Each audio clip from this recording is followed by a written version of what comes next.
At the beginning of May, the weather was very bad, so the bees didn't want to leave the hive, so they didn't have enough food to feed the young.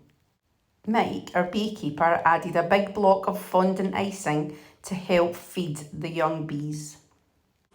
When the weather got better, Mike removed the fondant icing and the bees were off out and about collecting pollen from the flowers.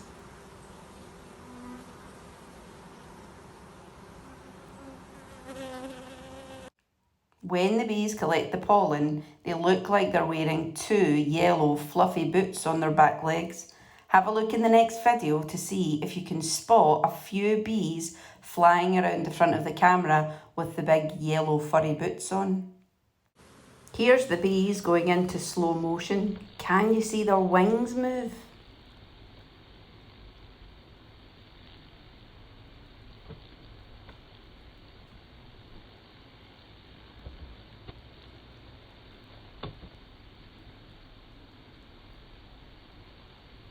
At the beginning of July, disaster struck.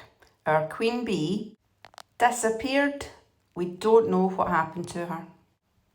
Luckily, there was another queen bee about to hatch. When Mike came back a few weeks later, the queen bee had hatched and she had even laid some baby bee eggs.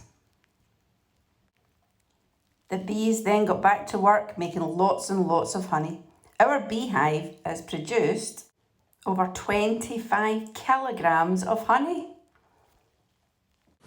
Now, our beehive now has over 60,000 bees in it, and Mike just hasn't been able to find the queen bee yet. Hopefully, our primary sevens will be able to find it when they go out to do their beekeeping lesson.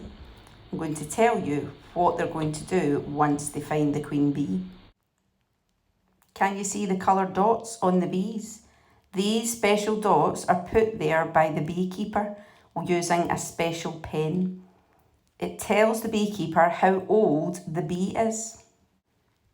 If the bee is born in a year ending with a 5 or a 0, it would be a blue dot. If it was ending in a year ending 6 or a 1, it would be white. If the year ends in a 7 or a 2, it would be yellow. If the year ends in an 8 or a 3, it would be a red. And if the year ends in a 9 or a 4, it would be green. Can you work out what colour our new queen bee, who was born this year, will be marked?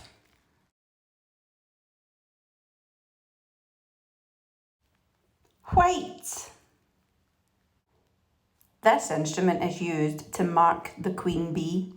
Inside it's all soft and spongy.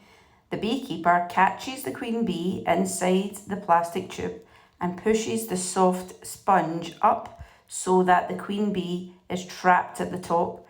They can then put the pen through the gap at the top to make the little mark on the bee's back. They will then release the queen bee back into the hive, safe and sound. A group of primary sevens will make a video to let you know how they get on with finding that queen bee during their beekeeping lessons. And they'll also make a short video telling you what happens to the bees during the winter.